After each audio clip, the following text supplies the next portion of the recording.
Drama की starting हमारी female lead जिया से होती है, जो कि यहाँ खाई से गिर रही होती है एंड वो फिर से रीबॉर्न हो जाती है। वो परेशान होती है कि वो एक रीबॉर्न लूप में फंस गई है और बार बार इसी टाइम पर ही जिंदा होती है। यहाँ पर उसकी कजिन उसे कहने लगती है कि तुम्हें पता है अभी तुम्हारे साथ क्या होने वाला है। तो जिया कहती है कि मुझे सब पता है। वो उसका स्कार्फ हटाकर उसका चेहरा यहाँ पर देख लेती है और कहती है कि तुमने प्लास्टिक सर्जरी करवा कर सेम मेरी तरह बन गई हो, ताकि मेरे मरने के बाद तुम मेरी सारी प्रॉपर्टी को इनहेरिट कर सको और मेरी फैमिली की डॉटर बनने का प्रिटेंड कर सको। और तुम्हारे साथ तुम्हारे डैड मिले हुए जो कि मेरे प्यारे अंकल हैं। और वो उनसे भी कह रही है कि मुझे ये भी पता है कि आपने मेरे पेरेंट्स को मारा है। और फिर वो आंटी से कहती है कि मुझे ये भी पता है कि आप भी इन सब में मिली हुई हो। कजिन शौक होकर कहती है कि आखिर तुम्हें ये सब कैसे पता। तो जिया कहती है कि वो सब इसलिए क्योंकि अब तक तुम लोगों ने मुझे 3 बार मार चुके हो और मैं इतनी बार रीबॉर्न होकर अब सब जान चुकी हूँ। तो उसके अंकल कहते हैं कि तुम्हें ये सब पता भी लग गया तो कोई फायदा नहीं है, क्योंकि अब तुम मरने वाली हो। वो उसे पुश करने जा रहे होते हैं तो जिया कहती है कि रुको, मैं अब खुद चली जाऊंगी। और फिर वो खुद इस बार खाई में कूद जाती है। तभी यहाँ पर हमारे मेन लीड शेन की एंट्री होती है, जो कि यहाँ असल में जो कि एक 9 टेल फॉक्स है। वो यहाँ पर जिया को बचा लेता है और वो उसे देखती रह जाती है कि वो कितना हैंडसम है। पर वो बस यहाँ पर उसे मारने के लिए आया होता है और उसके कुछ मुंह से बोलते ही वो तुरंत ही गिर के मर जाती है। और जिया को अब सब पता लग गया होता है कि इस बंदे की वजह से ही वो बार बार इस रीबॉर्न लूप में फंस गई है और ये पता नहीं कौन है जो कि उसे बार बार मार रहा है। तो जिया सोच लेती है कि उसे इसे इस बार रोकना ही पड़ेगा। वो जैसे ही अपने मुंह से कुछ बोलने जाता है तो ये तुरंत ही उसे रोकने के लिए उसे किस कर लेती है। पर इतने में शेन अपने 9 टेल फॉक्स वाले असली फॉर्म में आ जाता है और उसके अंदर जो मैजिकल बीट था वो जिया के मुंह में चला जाता है और जिया शॉक हो जाती है कि उसके मुंह में कुछ चला गया है। यहाँ पर फिर शेन तो उसका गला दबाकर चिल्लाने लगता है कि तुमने मेरा बीट छिपा लियो। जिया तो बेहोश हो जाती है और शेन उसे गला दबा के मारने जा रहा होता है। तभी इतने में यहाँ पर शेन का असिस्टेंट पहुँचता है और उसे कहने लगता है कि लॉर्ड आखिर आप ये क्या कर रहे हो। वो उसे मना करता है कि अगर आपने अभी इसे मार दिया ना तो फिर इसके अंदर जो आपका बीट चला गया है उसकी वजह से आपकी पूरी की पूरी मेहनत खराब हो जाएगी और आपकी हाफ कल्टीवेशन तो यही ले लेगी। फिर यहाँ जिया तो बेहोश होकर शेन के ऊपर ही गिरी होती है। तो असिस्टेंट कहता है कि मैं आता हूँ इस लड़की को पकड़ने के लिए। तो शेन उससे गुस्से में देखता है और फिर जिया को उठाकर वो कहता है कि अभी हम यहाँ से चलते हैं और वहाँ चल के बात करते हैं। फिर शेन तो यहाँ से जिया और अपने असिस्टेंट के साथ मैजिक से चला जाता है। और फिर जिया के अंकल आंटी और ये कजिन तो बहुत ही ज़्यादा खुश होने लग जाते हैं, क्योंकि उन्हें लगता है कि जिया यहाँ से गिर गई है तो अब वो मर चुकी है और अब उसकी सारी प्रॉपर्टी इन लोगों की है। तो ये लोग तो बड़े खुश होकर हंस रहे होते हैं। फिर इसके बाद हम देखते हैं कि जब जिया को होश आता है तो वो अपने आसपास का एरिया देखकर खुश हो जाती है कि फाइनली मैं डेथ लूप से तो बाहर निकल चुकी हूँ। फिर वो शेन को देखते ही उसके पास आ जाती है और कहने लगती है कि आखिर तुम हो कौन, क्या मुझे बताओगे कि आखिर मैंने तुम्हारा क्या बिगाड़ी हूँ, क्या मैंने तुम्हारी फैमिली को हट करी हूँ जो तुम हर बार मुझे हट करते रहते हो। तो यहाँ पर फिर शेन का असिस्टेंट जिया को बताने लगता है कि मेरे लॉर्ड इस दुनिया के सबसे मोस्ट पावरफुल और नोबल फॉक्स किंग है। तो ये सुनकर जिया कहती है कि ये कितनी रिडिकुलस बात है, मैं तो इस पर बिल्कुल बिलीव नहीं करने वाली। मुझे तो ये डीमन की तरह लगता है जो बार बार मुझे मार रहा है। फिर जिया तो यहाँ पर इस असिस्टेंट का भी मजाक उड़ा देती है तो वो तो शॉक रह जाता है। फिर जिया शेन से कह देती है कि वैसे तुमने मुझे इस बार बचाए भी हो तो पुरानी सारी चीज़ों के लिए मैं तुम्हें माफ़ कर दे रही हूँ, लेकिन मैं तुम्हें बता दे रही हूँ कि अगली बार अगर तुमने मुझे हर्ट करने की कोशिश की तो अच्छा नहीं होगा। तभी इतने में शेन यहाँ जैसे ही उसे पीछे मुड़कर देखता है तो जिया को उसे देखती उसमें 9 टेल फॉक्स नजर आ रहा होता है और यहाँ पर उसके असिस्टेंट को देखकर दिख रहा होता है कि वो एक रैबिट है। जिया फिर शॉक हो जाती है और सोच में पड़ जाती है कि यानी ये सच में एक डीमन है। फिर उसे बेहोश होता हुआ देखकर ये दोनों उसे इतना पास से देख रहे होते हैं और असिस्टेंट कहता है कि लॉर्ड आखिर अभी तक इस लड़की को होश क्यों नहीं आया।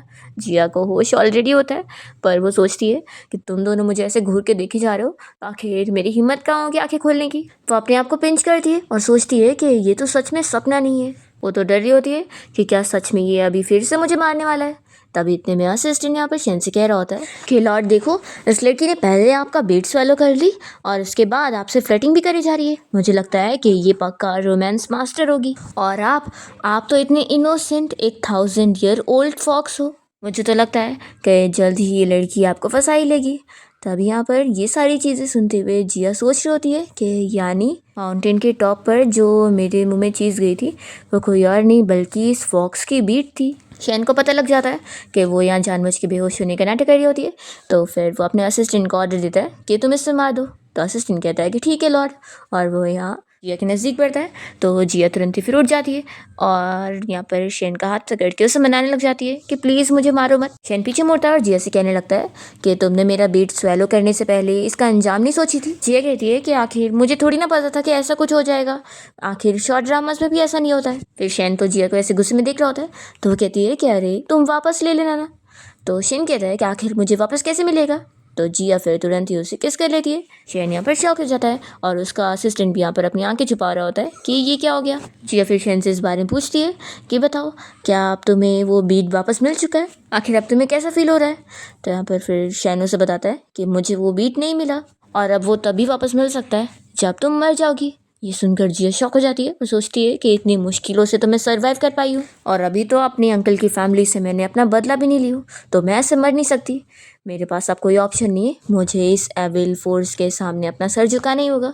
वो तुरंत ही फिर उसका हाथ पकड़ के उससे मना रही होती है कि प्लीज़ अभी के लिए मुझे मारने का टाइम पोस्टपोन कर दो और क्यों ना ऑटम तक रुक जाओ। अभी शेन सोच रहा होता है कि उसके ऊपर से आखिर कोई फ्रेग्रेंस की स्मेल आ रही है जिससे वो समझ नहीं पा रहा होता है कि ये क्या है। जिया उससे बताने लगती है कि मेरा बर्थ रैबिट ईयर में हुआ है, तो सोचो अगर मैं मर जाऊंगी ना तो फिर तुम एक फॉक्स हो तो मेरे लिए कितना ज़्यादा दुखी होंगी, तो प्लीज़ प्लीज़ मुझ पे थोड़ा तरस खा लो और मेरी बात सुन लो। ऐसा बोलकर वो उसका हाथ पकड़ के उससे मना रही होती है।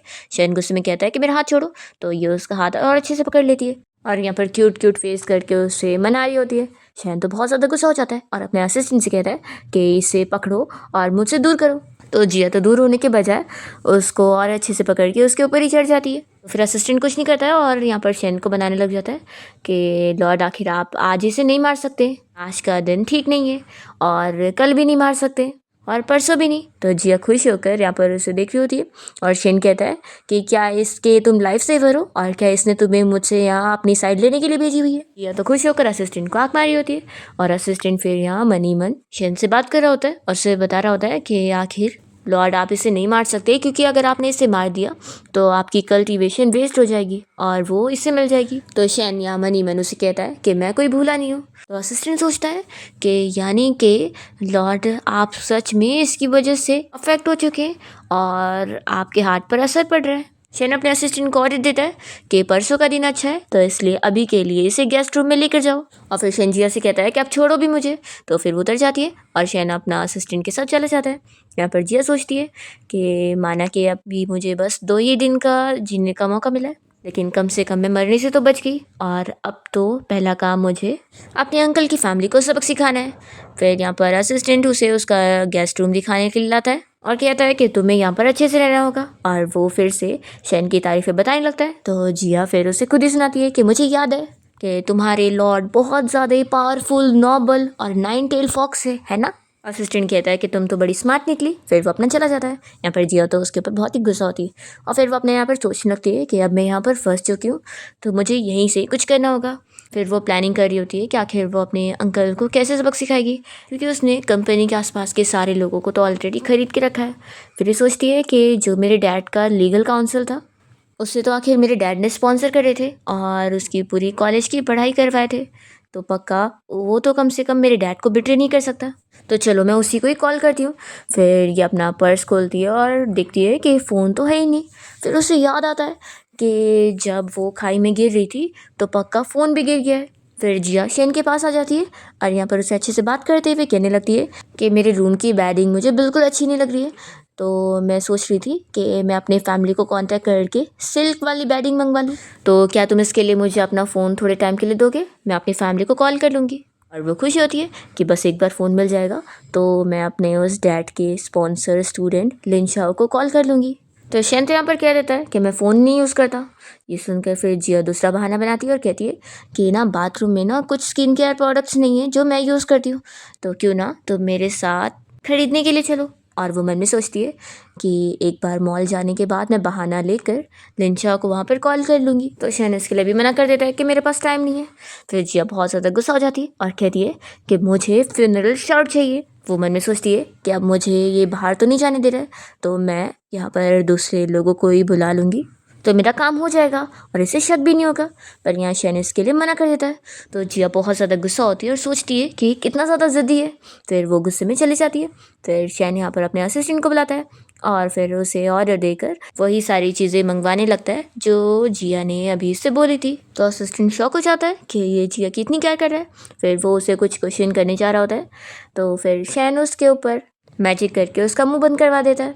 तो असिस्टेंट को फिर बहुत बुरा लगता है। वो सोचता है कि मैं बॉस के लिए 3 साल से काम कर रहा हूँ और वो लड़की जिसे बस ये अभी 3 घंटे से जानते हैं, ये उसकी मुझसे भी ज़्यादा केयर करते हैं। बेचारे का इस वजह से दिल टूट जाता है और फिर वो जिया के पास आकर मैजिक से यहाँ पर सारी चीज़ों को ले आता है जो कि उसने मांगी थी और बता देता है कि ये सब मेरे लॉर्ड ने तुम्हारे लिए भेजा है। जिया तो बड़ी खुश हो जाती है। असिस्टेंट तो फिर चला जाता है और जिया सोच में पड़ जाती है कि ये 9 टेल फॉक्स तो इतना भी ज़्यादा बुरा नहीं है। क्या पता मैं इसके थोड़ा और क्लोज होने की कोशिश करूँ तो ये मुझे मारने के दिन भी और डिले कर दे। फिर शैन जब अकेला बैठकर बुक रीड कर रहा होता है तभी जिया उसे चुपके से देखते हुए उसके पास पहुंच जाती है और कहने लगती है कि कितना बड़ा कोइंसिडेंस है, तुम भी यहाँ पर आए हो और मैं भी। वो उसे कहती है कि अब तक हम लोग फॉर्मली एक दूसरे से अच्छे से मिले ही नहीं। वो अपना नाम बताती है और हैंडशेक के लिए हाथ आगे बढ़ाकर पूछती है कि तुम्हारा नाम क्या है। शैन कुछ नहीं कहता तो फिर वो उसे पूछ रही होती है कि क्या तुम ठीक से बोल नहीं पाते हो। तभी असिस्टेंट ये सब देख रहा होता है और वो सोचता है कि मेरे लॉर्ड आज तक कोई भी लड़की में इंटरेस्टेड नहीं रहे, तो आखिर ऐसे कैसे वो इस लड़की को अपना नाम बताएंगे। तब यहाँ पर शैन तो जिया को अपना नाम बता देता है। तो असिस्टेंट शॉक रह जाता है कि ये क्या चल रहा है। यहाँ पर जिया फिर उसकी तारीफ करती है कि बहुत ही अच्छा नाम है, बिल्कुल एक डोमिनेटिंग सीईओ वाला। शैन फिर उसे देखने लग जाता है तो जिया कहती है कि मैं तुम्हारी तारीफें कर रही हूँ, इसका मतलब है कि तुम हैंडसम भी हो और ऊपर से तुम्हारे पास पैसे भी है। असिस्टेंट सोचता है कि मेरे लॉर्ड को तो यही सबसे ज़्यादा पसंद नहीं है कि कोई उनकी तारीफें करे, इस चीज़ को बहुत ही डिसलाइक करते हैं। तो ये लड़की चाहे कितने भी स्वीट वर्ड्स यूज़ कर ले, इसका मेरे लॉर्ड के ऊपर असर नहीं पड़ेगा। तब यहाँ शैन तो जिया के मुँह से अपनी तारीफें सुनकर स्माइल कर रहा होता है। तो असिस्टेंट और शॉक हो जाता है कि ये हो क्या रहा है। तभी जिया सोचती है कि आखिर मैं इससे और ज़्यादा क्लोज कैसे हो। फिर वो उसकी बुक देखते हुए कहने लगती है कि तुम कब तक एक ही पेज को ही देख रहे हो, तो क्या तुम्हें कुछ समझ नहीं आ रहा है? तुम चाहो तो मुझसे पूछ सकते हो, क्या पता मैं तुम्हारी कोई हेल्प कर दूँ। असिस्टेंट सोचता है कि मेरे लॉर्ड को यही सबसे ज़्यादा डिसलाइक करने वाली बात लगती है कि कोई उन्हें रीडिंग के टाइम पर डिस्टर्ब करे, इसलिए अब तो ये लड़की गई। तब यहाँ पर शैन उठता है और वो जिया के एकदम ही क्लोज जा रहा होता है। तो असिस्टेंट सोचने पड़ जाता है कि आखिर लॉर्ड ये कर क्या रहे, क्या उसके क्लोज जाकर वो उसे एम्बेरसमेंट करके मारने वाले। जिया तो बड़ी खुश हो रही होती है कि आखिर ये फॉक्स है तो क्या हुआ, इतना हैंडसम है कि आखिर मैं भी अपने आप को रोक नहीं सकती। पर फिर वो अपने आप को होश में लाती है कि आखिर ये एक 9 टेल फॉक्स है, तो आखिर मैं सोच क्या रही हूँ, ये डिफरेंट स्पीशीज है। शेन कहता है कि मैं कल का डे चेक कर रहा था, कल का डे बड़ा अच्छा है, तो तुम बताओ कि कौन से घंटे मैं तुम्हें मारूं, तुम किस टाइम पे मरना चाहती हो। तो यहाँ पर फिर असिस्टेंट तो बड़ा खुश हो जाता है कि मेरे लॉर्ड ऐसे लड़कियों के जाल में थोड़ी ना फंसने वाले, मैं कुछ ज़्यादा ही सोच रहा था। जिया तो यहाँ पर शेन को चिल्लाकर कह देती है कि मैं इस लाइफ में सिर्फ एक ही बार मरूंगी और किंग ऑफ हेल भी आ जाएगा तो वो भी कुछ नहीं कर पाएगा। और फिर वो यहाँ से गुस्से में जाती है और असिस्टेंट को भी साइड होने बोलकर रूम में चली जाती है। फिर शेन तो स्माइल कर रहा होता है। जिया अपने रूम में आने के बाद डर रही होती है कि अब तो ये 9 टेल फॉक्स मुझे कल ही मारने वाला है, फिर तो मुझे खुद को बचाने के लिए कुछ करना ही होगा। वो सोच में पड़ जाती है कि जब मैंने एक बार डॉग पाली थी तो मैंने बुक पढ़ी थी जिसमें लिखा था कि डॉग को पालने वाले लोगों को अल्कोहल अपने डॉग से बहुत ही दूर रखना चाहिए क्योंकि फिर वो भी ड्रंक हो सकते हैं। जिया सोचती है कि वो फॉक्स है तो क्या हुआ, आखिर वो भी तो डॉग फैमिली से बिलोंग करता है। फिर वो यहाँ तुरंत ही किचन में आ जाती है। तभी यहाँ पर शैन को अल्कोहल की स्मेल आती है तो वो अपने असिस्टेंट से कह रहा होता है कि उसने कितनी बार कहा है कि अल्कोहल अलाउड नहीं है। जिया उसे देखकर कहती है कि मैं बस पानी पीने आई थी और वो जानबूझ के उसके क्लोज आ रही होती है और सोच रही होती है कि इसे तो पक्का अल्कोहल की स्मेल पसंद नहीं आ रही है, इसलिए वो जानबूझ के और उसके क्लोज आकर पानी लेने का बहाना कर रही होती है। शेन कहता है कि पानी लेना है तो अपना लो ना, मेरा क्यों ले रही हो। तो ये कहती है कि नहीं मुझे यही वाला पानी चाहिए। तो फिर शेन उसे दे देता है और कहता है कि आप तो दूर हो जाओ। जिया सोच ही पड़ जाती है कि मैंने कपड़ों पर इतना सारा अल्कोहल गिराई थी फिर भी आखिर ये ड्रंक क्यों नहीं हुआ। वो खुश होती है कि लेकिन कोई बात नहीं, मेरे पास तो एक बैकअप प्लान है। वो यहाँ पर अपना ग्लास गिराने का नाटक करती है और जैसे ही शैन दूसरी तरफ देखता है तो वो जल्दी से पकड़ के उसे फोर्सली किस करने लग जाती है और सोचती है कि उसने यहाँ पर आने से पहले ऑलरेडी थोड़ी सी वाइन अपने मुंह में ड्रिंक करके आई थी। अब शैन तो यहाँ पर एक 9 टेल फॉक्स में बदल जाने लगता है और उसकी तबीयत भी खराब हो रही होती है। तो वो जिया से पूछता है कि क्या तुमने मुझे जहर दी हो। तो जिया डर जाती है और कहती है कि नहीं, मैंने तो बस थोड़ी सी वाइन पी थी। शैन बताता है कि वो बीमार इसलिए हो गया है क्योंकि उसका बीड अब उसके पास है। जिया कहती है कि मैंने ऐसा जानबूझ के नहीं करी, चलो मैं तुम्हें हॉस्पिटल लेके चलती हूँ। तो शैन तुरंत ही उससे पकड़ के रोकता है और कहता है कि डॉक्टर मुझे ठीक नहीं कर सकता, लेकिन तुम कर सकती हो। तो जिया कहती है कि आखिर मैं क्या करूँगी। फिर वो भागने को करती है तो जल्दी से शैन उसे पकड़ के यहाँ सोफा पे ले आता है और कहने लगता है कि वैसे भी अब मैं इंसानी फॉर्म में हूँ और तुम्हें मरना तो नहीं है ना। जिया तो यहाँ पर जल्दी से उसे रोकती है और कहती है कि देखो प्लीज़ मुझे माफ़ कर दो। तभी शैन यहाँ उसके नेक पर बाइट कर लेता है और फिर वो वापस से ठीक हो जाता है और कहता है कि फिक्र मत करो, मैं फ्री में तुम्हारा ब्लड नहीं लूँगा, बदले में तुम्हें जो मुझसे चाहिए मैं तुम्हें दे सकता हूँ। जिया खुश हो जाती है और वो कुछ बोलने जा रही होती है तो शैन एक चीज़ तो कह देता है कि तुम यहाँ से जा नहीं सकती हो। तो वो सोचती है कि यानी मरना तो पक्का है, लेकिन कम से कम मैं अपना बदला तो लेना चाहती हूँ। वो कहती है कि मुझे एक सेल फोन चाहिए। शैन फिर उसका गला पकड़ने के लिए उसके क्लोज आ रहा होता है तो जिया डर जाती है और कहती है कि क्या सेल फोन नहीं मांग सकती हूँ, ठीक है माफ़ कर दो, मुझे नहीं चाहिए। अभी शैन उसका गला पकड़ ही लेता है और वो तो यहाँ मैजिक से उसकी चोट ठीक कर रहा होता है। फिर जिया फील करती है कि आखिर अब मेरी चोट दुख क्यों नहीं रही है। उसे समझ आता है कि उसकी चोट तो हील हो चुकी है और ये उसे मारने के लिए नहीं बल्कि हील करने के लिए उसके पास आया था। शैन पूछता है कि तुम्हें फ़ोन चाहिए कि नहीं, तो जिया खुश होकर कहती है कि चाहिए। फिर शैन लाने के लिए चला जाता है और जिया सोचती है कि अब उसका टाइम आ गया है, अब वो अपने अंकल आंटी और अपनी कज़िन से फाइट बैक करेगी।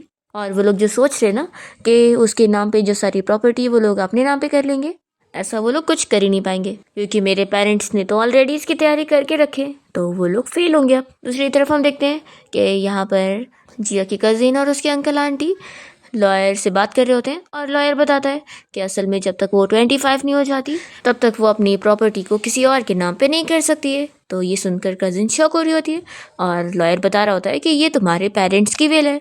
उनका ये कहना था कि उन्होंने ये सब इसलिए किया कि कहीं तुम्हें मारकर तुम्हारी फैमिली कहीं प्रॉपर्टी छीन ना ले। इसलिए मिस जिया तुम्हें तो इस बारे में पहले से पता होना चाहिए ना। तो यहाँ पर फिर उसकी मॉम तुरंत ही उसे इशारा करती है और फिर कज़िन नाटक करती है कि असल में मैं भूल गई थी और इससे गुस्सा आ रहा होता है कि उस जिया ने हमें इस बारे में बताई भी नहीं। फिर जिया का अंकल कहने लगता है कि जिया का बर्थडे अभी 10 दिन बाद है, तो फिर उस दिन हम लोग ग्रैंड पार्टी रखेंगे और उस दिन वो अपने सारे एसेट्स मेरे नाम पे करेगी। तो फिर जिया लॉयर से कह देती है कि तुम 10 दिन बाद मेरे बर्थडे पार्टी में ज़रूर आना। तो फिर वो कहता है कि ठीक है मिस, मैं ज़रूर आऊँगा। ऐसा बोलकर वो चला जाता है। तभी जिया की एक कज़िन अपने मॉम डैड से इस बारे में डिस्कस करने लगती है कि उसे इस लॉयर पे शक हो रहा है क्योंकि आखिर अभी उसने उसे खाली मिस कहकर बुलाया, जबकि जिया से तो वो कितना प्यार से बात करता है, इसलिए कहीं उसे शक तो नहीं हो गया। तो फिर इसके डैड कहते हैं कि क्या पता तुम ज़्यादा सोच रहे हो, इतना भी कुछ नहीं हुआ है, क्योंकि वैसे भी लॉयर लिन शो उस जिया के लिए बहुत ही ज़्यादा लॉयल था। तो अगर इसे पता लग गया होता ना कि तुम जिया नहीं हो तो फिर ये ऐसे थोड़ी ना हमसे इतने अच्छे से बात करता, तो इसलिए उसे कुछ पता ही नहीं लगा। हम देखते हैं कि लिन शाओ तो बाहर आने के बाद जिया से कॉल पर बात कर रहा होता है और उसे सब बता रहा होता है कि वो लोग सच में उसके बर्थडे पार्टी वाले दिन उसके सारी प्रॉपर्टी को अपने नाम पे ट्रांसफ़र करने की प्लानिंग कर रहे। तो जिया कहती है कि मैं उनकी प्लानिंग को कामयाब नहीं होने दूंगी और मैं भी अपनी बर्थडे पार्टी में ज़रूर पहुंचूंगी और उन लोगों को एक बड़ा गिफ्ट दूंगी। दूसरी तरफ हम देखते हैं कि शैन अपने असिस्टेंट के साथ यहाँ लाइब्रेरी में होता है और उसका असिस्टेंट यहाँ बहुत सारी बुक्स को ढूंढने में लग जाता है एंड उसे कुछ इन्फॉर्मेशन हाथ लगती है तो वो तुरंत ही शैन को बताने लगता है कि लॉर्ड मुझे एक तरीका मिल गया है जिससे आप अपने बीट को वापस ले सकते हो और फिर आपका कल्टीवेशन भी डैमेज नहीं होगा। वो तुरंत ही उसे लाकर दिखा रहा होता है। यहाँ पर हम देखते हैं कि जिया अपनी लॉयर लिन शॉ से इस बारे में कह रही होती है कि क्या तुम मेरी एक चीज़ इन्वेस्टिगेशन में हेल्प कर सकते हो। तो फिर वो कहता है कि मिस जिया आपको ये प्रॉब्लम में फंस गई हो क्या। जिया सोचती है कि मेरी अभी सबसे बड़ी प्रॉब्लम ये है कि मैं यहाँ से निकल नहीं सकती हूँ, पर फिर वो अपने इस लॉयर को बताती नहीं है और कहती है कि रहने दो, अपनी चीज़ मैं खुद देख लूँगी, तुम अभी इसकी फ़िक्र मत करो। और फिर वो कॉल रखते ही सोच रही होती है कि बर्थडे पार्टी तो 10 दिन बाद है और मेरे पास तो सिर्फ 1 दिन का टाइम है। वो सोचती है कि नहीं, मुझे सर्वाइव करने के लिए कोई ना कोई रास्ता निकालना होगा। बस अगर उस फॉक्स के बीट को वापस करने का कोई ऐसा रास्ता मिल जाए जिससे मुझे मरना भी ना पड़े तो सही होगा ना। ये सोचती है कि कोई ना कोई रास्ता ज़रूर होगा और वो मुझे ढूंढना होगा। फिर इतने में वो असिस्टेंट को देख लेती है और सोचती है कि इससे पूछती हूँ, ज़रूर इसे तो कुछ पता ही होगा। वो उसके पास आती है। तभी यहाँ पर असिस्टेंट तो डर रहा होता है। जिया उसे कहती है कि रैबिट आखिर तुम्हें हो क्या गया, मुझे कुछ तुमसे पूछना था। तो फिर वो पहले मना कर देता है कि नहीं, कोई रास्ता नहीं। जिया कहती है कि अभी तो मैंने पूछी भी नहीं पर तुमने पहले जवाब दे दिए, तो इसका मतलब है कि पक्का कोई रास्ता ज़रूर है। असिस्टेंट तो यार नहीं बताना चाह रहा होता है पर गलती से उसके मुंह से निकल जाता है कि डुअल कल्टीवेशन से वो बीट निकल सकता है। और फिर वो ये गलती से बताने के बाद उसे कहता है कि तुम्हें पता भी लग गया है तो कोई फ़ायदा नहीं है, ये तुम्हारे लिए यूज़लेस है। फ्लैशबैक में भी दिखाते हैं कि असिस्टेंट शेन से इस बारे में बात कर रहा होता है कि डुअल कल्टीवेशन से उसे बीड मिल तो जाएगा, लेकिन अगर वो लेफ्ट रेवोल्यूशन वाला टेस्ट फेल कर देगा तो जैसे कि मास्टर ने उसे बताया था उसकी सोल के ऊपर इफेक्ट पड़ेगा, इसलिए वो तो यहाँ पर शेन को इस चीज़ के लिए मना कर रहा होता है। तो शेन कहता है कि आप कोई और रास्ता ढूंढो। फिर इसके बाद हम देखते हैं कि असिस्टेंट हर वक्त शेन के ऊपर नज़र रख रहा होता है एंड या वो उसे अपना टॉप बटन भी बंद करने के लिए बोल रहा होता है। तो शेन कहता है कि आखिर तुम्हें हो क्या गया है, तुम पूरे दिन मुझे स्टॉकर की तरह पीछे कर रहे हो और अब मुझे इतना ज़्यादा स्ट्रिक्टली बटन भी बंद करने के लिए बोल रहे हो। असिस्टेंट असल में इसे जिया से बचाना चाह रहा होता है और तभी जिया यहाँ पर बहुत ही अच्छे से तैयार होकर पहुँच जाती है और वो सोच रही होती है कि मैंने पता लगाई हूँ कि फॉक्स को ऐसी फ्लैश होने वाली चीज़ें ज़्यादा पसंद है, इसलिए मैं ऐसे तैयार हुई हूँ। अब शेन और असिस्टेंट यहाँ पर जिया को देखते रह जाते हैं। तो शेन अपने असिस्टेंट को गुस्से में देखता है तो वो कहता है कि सॉरी बॉस, मैं नहीं देखूंगा, और वो चला जाता है। फिर यहाँ पर शेन अपना अम्ब्रेला फेंक कर जिया का अम्ब्रेला पकड़ने में हेल्प कर रहा होता है तो वो बहुत ही खुश होकर उसे हक करती है। और यहाँ पर शेन तो दूर हो जाता है तो जिया सोचती है कि लगता है ये इतनी आसानी से नहीं मानने वाला है। वो फिर गुस्सा होकर जा रही होती है तो यहाँ पर शेन फिर जब उसे रोकने जाता है तो सारी पानी की बूंदें ऊपर आती है। ये भी देखती रह जाती है और शेन जैसे ही उसका हाथ पकड़ के उसे पीछे घुमाता है तो गलती से जिया उसके नेक पर किस कर लेती है। यहाँ पर शेन भी शॉक हो जाता है और कहता है कि तुम क्या करना चाहती हो। उसे डायरेक्टली पूछ लेता है कि क्या वो उसके साथ डुअल कल्टीवेशन करना चाहती है। तो जिया तो यहाँ पर हाँ कहती है और मन में सोचती है कि वैसे तो ये एक 9 टेल फॉक्स है, लेकिन ये इतना हैंडसम है कि मेरा भी इसमें कोई लॉस नहीं है। पर यहाँ शेन तो इस चीज़ के लिए साफ मना कर देता है। तो जिया कहती है कि अगर तुम नहीं चाहते तो मैं तुम्हें फोर्स नहीं करूँगी, लेकिन फिर वो उसे मनाने लग जाती है कि असल में मुझे पढ़ना नहीं है, अभी कुछ ही दिन बाद मेरा बर्थडे आने वाला है और प्लीज़ तुम मुझे मेरे बर्थडे के लिए जाने दे दो। तो यहाँ पर फिर इतना मनाने पर शेन मान जाता है कि मैं अपने असिस्टेंट को तुम्हारे साथ भेज दूंगा। ये कहकर वो चला जाता है। जिया बहुत ज़्यादा हैप्पी हो जाती है। फिर फाइनली जिस दिन बर्थडे पार्टी वाला दिन होता है तो यहाँ पर पार्टी में आए हुए सारे लोग यहाँ पर इस बारे में बात कर रहे होते हैं कि आखिर ये सब चल क्या रहा है। हमने सुना है कि मिस जिया अपने अंकल को अपनी ये सारी प्रॉपर्टी आज अपने बर्थडे के दिन उनके नाम पर करने वाली है, तो क्या उसका दिमाग ख़राब हो गया है। और फिर यहाँ स्टेज पर जिया की कज़िन अपने मॉम डैड के साथ आती है और फिर उसके अंकल यहाँ पर पार्टी में सभी गेस्ट का वेलकम करते हुए कह रहे होते हैं कि आज मुझे एक इम्पॉर्टेंट अनाउंसमेंट करनी है। जिया की कज़िन यहाँ पर अपने डायलॉग्स में आ रही होती है कि मैं आज अनाउंसमेंट कर रही हूँ कि मैं अपनी सारी प्रॉपर्टी अपने अंकल के नाम पे करना चाहती हूँ और मैं उसे वापस भी नहीं लूँगी। तो ये सुनने के बाद सारे लोग आपस में बातें करने लग जाते हैं। पर इतने में मेन गेट ओपन होता है और यहाँ पर हमारी जिया की एंट्री होती है, जो कि जैसी अंदर आती है तो उसके साथ असिस्टेंट भी आया होता है। सारे लोग शॉक हो जाते हैं कि यहाँ पर दो मिस जिया कैसे है।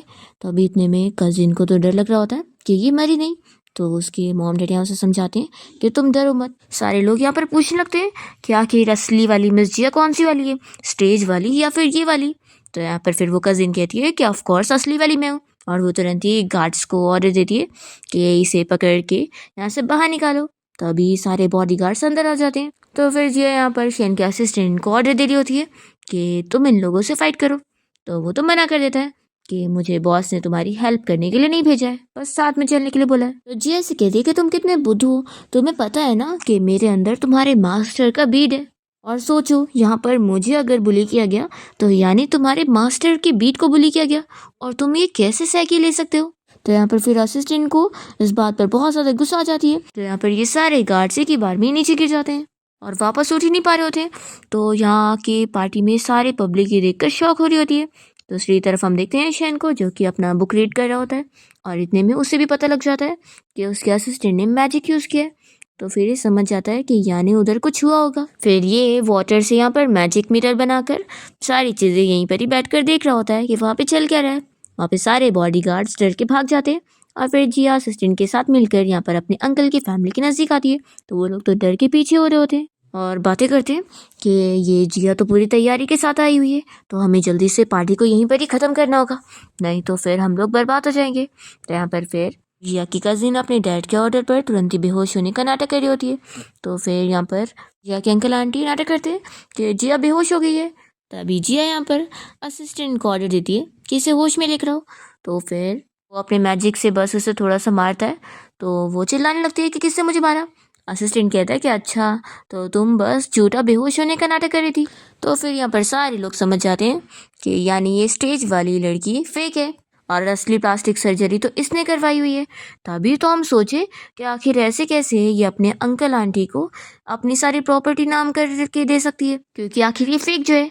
तभी इतने में कजिन जानबूझ के सभी के सामने एक्टिंग करने लगती है कि मैंने कोई प्लास्टिक सर्जरी नहीं करवाई हो, मैं कसम खाकर कह रही हूँ कि मैं ही असली वाली जिया हूँ। अगर मैं झूठ बोल रही हूँ ना तो मेरे ऊपर बिजली गिर जाए। तब यहाँ पर जिया अपने असिस्टेंट को ऑर्डर देती है कि तुम उसके ऊपर बिजली गिरा दो। तो फिर वो करने चाहता है और जिया से कहता है कि एक्चुअली मुझे ये वाला मैजिक करने नहीं आता।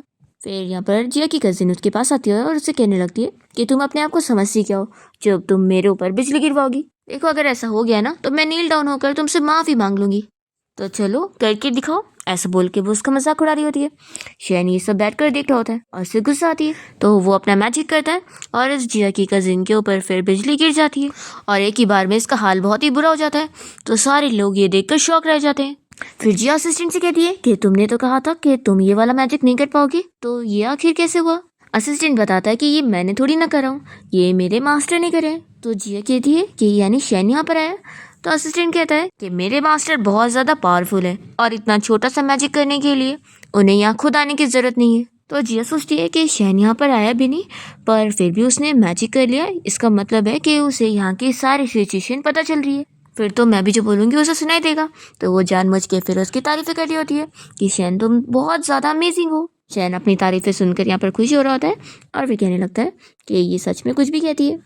फिर जिया अपनी कजिन से कहती है कि अब तो तुम्हारे ऊपर बिजली भी गिर गई तो तुम रॉन्ग प्रूफ हो चुकी हो, तो अब मुझसे नील डाउन होकर माफ़ी मांगो जैसा कि तुमने बोली थी। तो कजिन तो पलटने लग जाती है और कहती है कि मैं माफ़ी नहीं मांगूंगी। तभी यहाँ पर सारे लोग इस बारे में बातें करने लगते हैं कि अब तो उसके ऊपर बिजली भी गिर गई, तो लगता है पक्का वो झूठ कह रही है और वो एक फेक है। तो लगता है कि सब में जिया के अंकल आंटी मिले हुए हैं और वो जिया की प्रॉपर्टी छीनने के लिए सब कर रहे हैं। तभी यहाँ पर अंकल कहने लगता है कि ऐसा बिल्कुल भी नहीं है जैसा आप लोग सोच रहे हैं, ये तो बस एक एक्सीडेंट हुआ है और ये असल में जिया ही है और उल्टा वो जो लड़की इसके ऊपर इल्ज़ाम लगा रही है वो फेक है, जो कि बस मेरी न्यूज़ जिया के ऊपर झूठा इल्ज़ाम लगा रही है। और वो उसे चिल्लाने लगते हैं। तो जिया कहती है कि अच्छा, तो आप कह रहे हैं कि मैं झूठ कह रही हूँ। वो कहती है कि रुको, अब आपके ऊपर भी बिजली गिरेगी। ऐसा वो उनके ऊपर इशारा करके ऑर्डर दे रही होती है। शैन ये सब देख रहा होता है और वो सोचता है कि वैसे तो ये लड़की कुछ भी कर रही है, लेकिन ये जो स्कम है सच में इसे पनिशमेंट तो मिलनी चाहिए, इसलिए वो इसके ऊपर बिजली गिराई देता है। ये देखकर फिर जिया बहुत ही खुश हो जाती है और उस अंकल की विग भी नीचे गिर जाती है, तो उसकी और बेइज्जती हो रही होती है। जिया बड़ी खुश होती है और शैन से कहने लगती है कि तुम तो सच में बहुत ही अमेजिंग हो। वो वापस कहती है कि अब एक और बार इस आंटी को भी मुझे सबक सिखाना है। तो शैन तो यहाँ पर जिया की ये वाली बात भी सुन लेता है कि इस लेडी को भी पनिशमेंट मिलनी चाहिए और वो उसकी आंटी के ऊपर भी बिजली गिरा देता है। तो आंटी शॉक हो जाती है और कहने लगती है कि आखिर तुमने मेरे ऊपर क्यों बिजली गिराई। जिया कहती है कि तुम लोग फैमिली हो ना, तो तुम लोग का साथ होना तो चाहिए ना। तभी यहाँ पर कजिन कहती है कि डैड आखिर अब हम क्या करें। तो फिर अंकल कहता है कि फिक्र मत करो, जब तक पार्टी ख़त्म नहीं हो जाती हमें अपनी बात पर अड़े रहना होगा और फिर पार्टी ख़त्म होने के बाद मैं कोई रास्ता निकालूंगा इसे मारने का। और फिर यहाँ पर अंकल अपनी पूरी फैमिली के साथ अनाउंसमेंट कर रहे होते हैं कि मैं अपनी गलती बिल्कुल नहीं मानने वाला, क्योंकि हम लोग कोई गलत नहीं है, जो मेरे साथ खड़ी है वही मेरी असली नीस जिया है और ये जो लड़की आई हुई है ये कोई फेक है, जो कि अपनी कौन सी एविल पावर का यूज़ करके आप सारी पब्लिक को फूल बना रही है, इसलिए आप लोग भी इस पर बिलीव मत करो। फिर आंटी भी कहती है कि हाँ, मेरे साथ जो खड़ी है वही मेरी असली नीस है, आखिर मैंने इसे पाली हूँ तो मैं इसे कैसे नहीं पहचानूंगी। तो फिर पब्लिक भी यहाँ पर बातें कर रहे होते हैं कि बात तो सही है, जो बिजली गिरी थी वो आखिर रियल थोड़ी ना लग रही थी, लगता है ये लड़की कोई एविल फोर्स यूज़ करी है। फिर जिया यहाँ पर इन लोगों से कह देती है कि मैं यहाँ पर आप लोगों के साथ कोई रियल और फेक का गेम नहीं खेलने आई हूँ। वो तुरंत यहाँ पर अपने लॉयर लिंशा को बुलाती है, जो कि पुलिस ऑफिसर को लेकर आया होता है और वो यहाँ पर इस पूरी फैमिली को अरेस्ट करने आ जाते हैं कि इन लोगों ने जिया की आइडेंटिटी लेने की कोशिश करे। तभी ये पूरी फैमिली कहने लग जाते हैं कि आप लोग को मिसअंडरस्टैंडिंग हुई है, पर पुलिस ऑफिसर नहीं सुनते और इन लोगों को पकड़ के लेके जाते हैं। फिर जिया स्टेज पर जाकर पार्टी में आए हुए सारे लोगों को थैंक यू बोलने लगती है कि आप सभी मेरे बर्थडे पार्टी में आए, लेकिन अब ये पार्टी यहीं पर खत्म हो चुकी है तो सब जा सकते हैं। तो फिर सभी अपना अपना चले जाते हैं। फिर जिया लॉयर लिंशा से कहती है कि आखिर मैंने जो तुम्हें इन्वेस्टिगेट करने बोली थी उसके बारे में क्या पता लगा। तो फिर वो बताता है कि उसके पेरेंट्स की मौत का अभी कोई एविडेंस नहीं मिल रहा है कि उसके अंकल का ही हाथ है। तो जिया कहती है कि आफ्टर ऑल इतने टाइम हो गया है, तो मैंने एक्सपेक्ट करी थी कि आखिर एविडेंस कैसे ही मिल सकते हैं। वो ऑर्डर देती है कि एक काम करो, तुम अभी के लिए मेरे अंकल के ऊपर नज़र रखो, क्योंकि उनके ऊपर नज़र रखने से कोई ना कोई एविडेंस ज़रूर मिल जाएंगे। तो फिर वो लॉयर चला जाता है और जिया यहाँ पर सोच रही होती है कि अभी के लिए तो मैंने टेम्परेरीली अपनी इस फैमिली प्रॉब्लम को सॉल्व कर लियो। तो पहला नंबर तो अभी मुझे ये सोचना होगा कि अपनी जान में कैसे बचाऊंगी। पहले मैंने सोची थी कि शायद बर्थडे पार्टी में आकर मुझे बहाना मिल जाएगा यहाँ से भागने का, लेकिन आखिर शैन ने तो मुझ पे नज़र रखा हुआ है, तो फिर मैं यहाँ से भाग ही नहीं सकती हूँ। अगर मैंने भागने की कोशिश करी तो पक्का शैन मुझे मार देगा। फिर यहाँ पर असिस्टेंट पूछ रहा होता है कि मिस क्या अब हम चले। जी सोचती कि नहीं, मुझे कैसे भी करके थोड़ा टाइम यहाँ पे निकालना होगा। फिर वो बहाना करती है कि मुझे ना केक खाना है। तभी इतने में यहाँ पर वेट्रेस केक उठाने के लिए आती है और उनसे गलती से केक गिर जाता है। तो जिया तो इसके लिए शेन को चिल्लाने लगती है कि आखिर तुम थोड़ा सा भी मुझे केक नहीं खाने दे रहे हो। शेन यहाँ ये सब देखकर सोचता है कि आखिर मैंने क्या किया जो ये मुझे चिल्ला रही है। फिर वो मान जाती है कि चलो अब चलते हैं। फिर वो जब यहाँ असिस्टेंट के साथ वापस आ जाती है तो वो सोच रही होती है कि इतना तो है कि शैन मेरे लिए थोड़ा सा सॉफ्ट हार्टेड तो हो चुका है, तो क्या पता इस वजह से ही मैं इसे टूल की तरह यूज़ कर सकती हूँ। तभी इतने में जिया शैन से टकरा जाती है और वो उसे पूछता है कि जो तुम बदला लेना चाहती थी, जिसकी वजह से तुम रिग्रेट फील कर रही थी कि तुम उसके बिना ही मर गई, तो क्या तुमने उन चीज़ों से डील कर ली।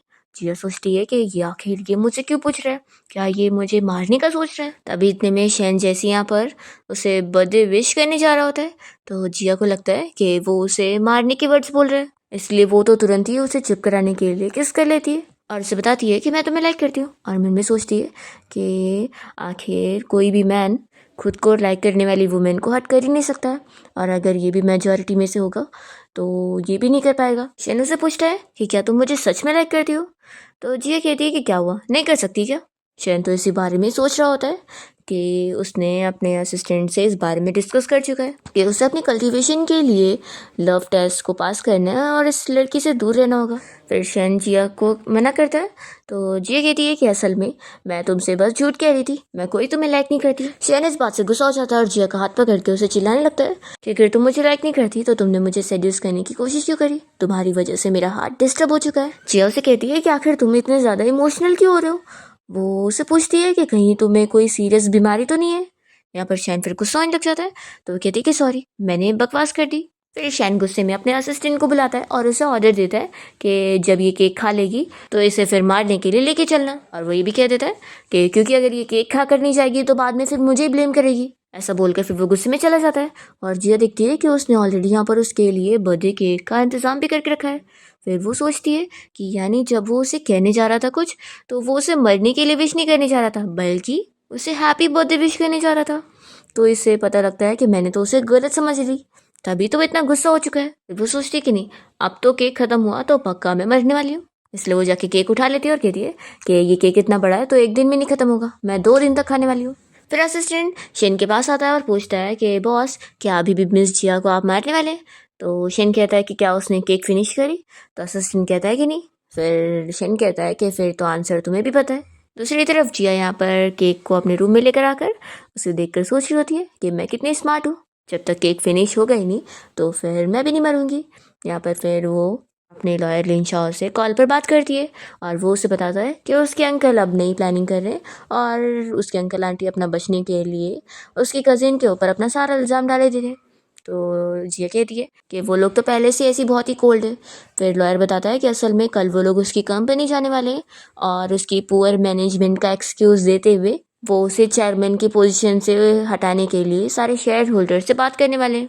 जिया फिर लॉयर को ऑर्डर देती है कि तुम कंपनी के अभी कुछ इन्फॉर्मेशन को मुझे ईमेल के ज़रिए सेंड करो। और फिर ये यहाँ पर सोच रही होती है कि आखिर उस अंकल से निपटना इतना ज़्यादा हार्ड नहीं है जितना हार्ड ये है कि इस केक का रीज़न लेकर आखिर में 1 हफ्ते से ज़्यादा कैसे जी पाऊंगी। वो सोचे पड़ जाती है कि आखिर सरवाइव करने के लिए कोई ना कोई रास्ता निकालना होगा, मैं अब उस फॉक्स को कैसे मनाऊं।